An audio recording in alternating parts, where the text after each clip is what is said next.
I real quick want to do a little brief talk about last night's um, TNA show. It wasn't shit. It wasn't bad. It was actually one of the best TNA impacts I have seen in over 10 years. No, not 10 years. I'm sorry, I'm lying. In over six some years.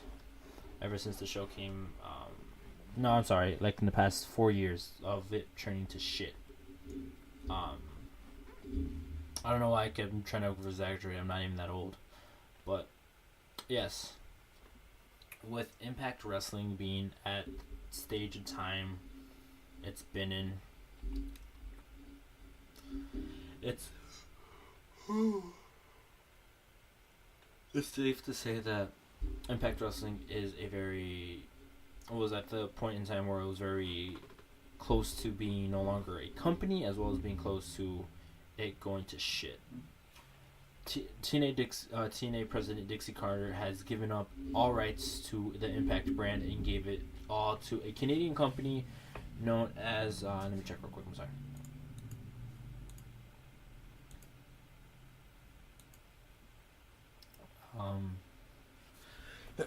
I'm sorry. Anthem Sports, a Canadian group, a Canadian company, and she now works for them. No, still somewhat keeping up with the company that she created, kind of, and then just building forth and learning more with the company and how it should be produced properly. Um, and at this moment in time, I feel like this is the peak. This is the breakthrough. Not last week where they introduced who the new people are and what's going on, what's going to happen, new management, new everything. This was their breakthrough. This is what's going to put them back on the map of wrestling entertainment. Reasons being is that they're bringing back all their. This show was amazing. Not only were you putting your talent up, you're also bringing in newer people to show off their talent. You are also make sure you lower this down so you guys can actually see what I'm doing with my hands. As well as you have all these other company. You have all these guys from coming to other companies to help produce a good show, as well as just properly booking your guys. The feuds you guys are doing, you guys are actually putting story behind it, making it seem very good. Back then they never had a problem with that. They just had a problem sticking with it and keeping all the people that are in that storyline still there. For example, we can't finish off the Gail Kim, or not Gail Kim, Gail Kim thing, because Gail Kim's no longer in the company as I right now believe, or she's injured currently actually. So they couldn't finish that story. As well as Jade left the company, I believe. We also had Maria. We were gonna see Maria and what's her face, that one little girl that's with Braxton Sutters right now.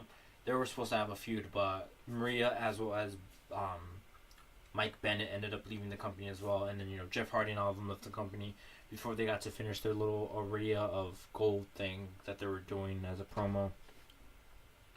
And then leaving the companies for good, yada yada yada. Doing things the right way, showing how well the company is supposed to run. As well as bringing back older talent. You have the Suicide Suit come back, the Suicide character come back. We don't know who's under the Suicide Suit. If you guys don't remember, it was switched off by a lot of people. The originator was Christopher Daniels. He was the originator of the suit, or he was the first Suicide, I guess you could say. Then I can't remember the other guy who they went back and forth with, but then they at the end ended up sticking with T.J. Perkins, who is now in WWE. So I'm sure, as I'm sure enough, they won't. He wouldn't leave WWE and then come back to that, which I honestly would believe that would actually be better. But I don't know. I honestly personally don't like this new Suicide person who's ever in the suit. Um, I'm just excited. You know, they're bringing back older wrestlers, and it's very amazing. As well as you're still putting over your newer talent, might I add. You know, the talent, as well as, you know, putting over newer talent you guys have, as well as keeping your older talent that you guys have had for a while and still trying to build them up. You know, and then the faction LAX coming back. The only thing that will make LAX perfect is if you bring back Hernandez. Hernandez was on one of the originals, with following with Hector Guerrero being the first person to manage them and actually succeed them to win the tag team titles. When at the time when they were aligned with NWA. As well as, you know, with Conan right there now, still there. Then with you know, Homicide there, it would only make, and then with all these other guys, it would make sense for Hernandez to come back and join LAX. I don't know what Hernandez is doing right now. He might be out doing something else in his life. Last time I remembered, I think he was working for Lucha Underground, but he hasn't been seen in Lucha Underground for a while, so he might be a free agent. Hopefully WWE, or not WWE, TNA does look into that and actually picks up back Hernandez and inform him with LAX, which would be good. And then, you know, you have all these other great matches. You know, you have that new group. What was it, their name? Scum? I think their name is Scum. You know, going over a major breakthroughs. You know, being able to go over guys. The DDC, I believe they went against. And then, you know, being able to. No, I'm sorry, I'm lying. They went. DDC went against LAX. You know, but oh no, they went against freaking what's their names? DK, I believe, and, you know, Scum ended up winning their match. You know, as well as, you know, putting over the newer talent, as well as putting over some of the other guys that sit there and like, yeah, they need this. They need the newer talent needs this. You know, James Storm giving up their matches at times. You know, like, okay, this is best for business. I know what's gonna happen with this. I know they mean well with this. But this show was overall a great show. They did properly. They did put over their talent. Now I do wanna talk to you, and I know it sounds like, oh, he's just saying how good the show was, how they booked their talent, how yada yada. This doesn't mean anything. If you guys want, go on their YouTube page and check out what happened. Don't look at the 60-second one. That doesn't give you half. That doesn't give you a millimeter of how good the show was. Like, honestly, you need to sit down and just watch it. As well, there is always flaws with this. Oh, might I add, I don't know if she's the manager. I don't know what she is right now. I'm confused. But the Queen of the Mountain, Karen Jarrett, is now with Impact Wrestling again. As well as Cody Rhodes. I'm sorry, I need to add these on too. Cody Rhodes is currently the Global Force Wrestling Next Gen Champion, as well as WCPW's Internet Champion. And if he picks up the Grand Championship, that's 3 titles for one man from 3 different companies, might I add. As well as he also has a contract with New Japan Pro Wrestling as well, with the Bullet Club. So that's 4. That's 4. So if he picks up a title in that company, and if he ends up picking up another title in Ring of Honor, he will be a very, very well-known guy. So him leaving WWE has done him wonders as of right now.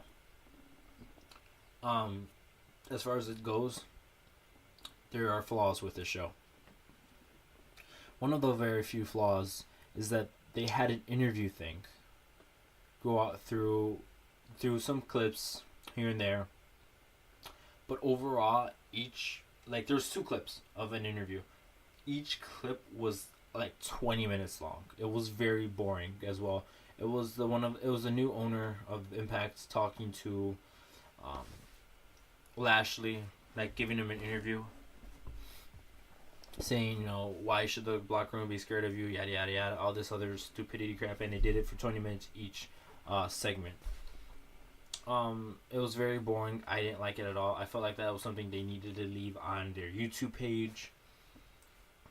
Because there was no way in hell I would.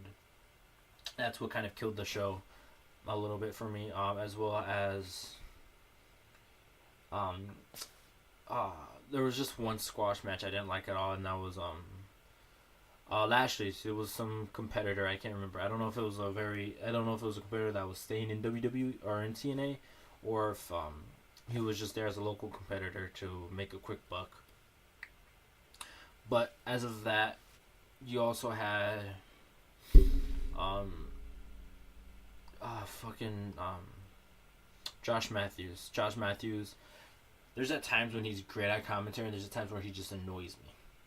When he's putting out promos, like when it's not talking about the match and he's trying to be heel and talk crap to his commentators, it gets very annoying because he yells as if the guys are deaf and they don't have the earpiece where they can hear him speak as well. As well as just he annoys me at times when he does stuff like this. Trying to act like he's better than everyone else. Where as a heel commentator, that's what you're supposed to do. You're supposed to do that. You're supposed to act like heel. But I don't know. I don't like how he presents that. I don't like how he does it. I don't think does it well at all. Yeah, that was one of them. But when he's talking about a match, he does have a point. At times, there's at times when Jeremy Borash and Pope sat there and just ignored what he was talking about, with the match and stuff like that. So he'd sit there and he's like, would you shut the hell up and watch the damn match? And then because there was something exciting going on at the time too. So there's at times when I do like him because it's like, yes, watch the match. That's what you're getting paid for. Not sitting there and discussing something completely different. That's not what the match you're talking about right now. You have segments at times where you guys can do that. The only thing I didn't like was randomly in a match. I don't remember what match it was, but randomly in a match, Josh Matthews talked about fantasy baseball. I don't. There's I guess a little promo code for it so you guys can save. It was like, I don't know what the thing was. I'm not gonna promote it because it's not my promotion. I'm not paid to promote that crap. But when you're sitting there and it's like, you bring that up randomly, it's like, I'd save that for a segment because you literally came out of nowhere and was like, by the way, do you guys play fantasy football or fantasy baseball? I was like, the hell? Where did that come from, dude? Again, that's something you need to save for a segment if you're going to promote it. As well as if you're going to promote it and you are getting paid to promote that product, promote it more than just once. He only promoted it once and we never heard of it again during the whole show. So if you're going to promote things, you need to promote it properly. That's one thing I didn't like that he didn't do. He didn't promote it properly. And then the other thing, yeah, that's pretty much it, really. That was the only bad things out of it. So out of the whole thing, out of like 1 through 10, I'd give this an 8 match, an 8 show, an 8 out of a 10 show. The only reason 8 out of 10 is because they had the stupid interview that took like 20 minutes a piece for each part of it, which is there's only 2 parts, so it felt like 40 minutes. I'm over exaggerating with the 20-minute thing, but that's how it honestly feels. If you sit there and try to watch it, it feels like you're sitting there for 20 minutes. As well as the squash match, I didn't really personally like that. Give Lashley a chance, show him that, or give Lashley more of a competition. You just gave him a squash match, and he's a champion for God's sake, so he should be facing people who are hard as hell for him to beat, and who sit there and give him something to fight for, or to sit there and struggle to fight to win. Give him a challenge. He's your champion. You need to make it. You need to challenge him and prove that there's reasons why he's the champion. But as well as Josh Matthews at times being very annoying with some of his commentary skills and just random promotions, whatever. Other than that, the show was beautiful. It was greatly booked. I would say not close, but more like close, if not exactly just as good as SmackDown was this week. If not, maybe a slight better. That's it. That's all I got for you guys today. Go check out my other two channels, Abe the Gamer, Young Soul. Young Soul is my Yu-Gi-Oh channel. Abe the Gamer is my gaming channel. This is my other channel. This is my wrestling channel. I'll see you guys later. Bye.